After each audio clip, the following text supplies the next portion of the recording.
Para iti balitang espesyal, agtultuloy nga aramatin na ganyan na duma ang motorista, tinarpog Palayo Pirgos Bridge ijay rehiyon ti Tesala, Greece, o rin deklara asaan ang natalgay kalpasan ang nadadael, gapo ti nakaro alayos nga epekto ti Storm Daniel iti September 2023. Napatek tirang tay iso iti mamagsilpo kadagiti ilit ti Tempi ken Agya, ken adda apilpilyan ti kaadwa ti makigasang gasat imbes adumalan iti atidog nga alternatibo a ruta.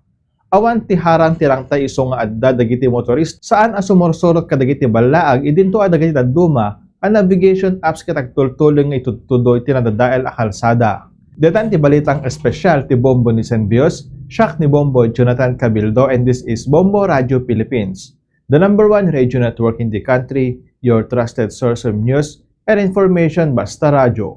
Bombo!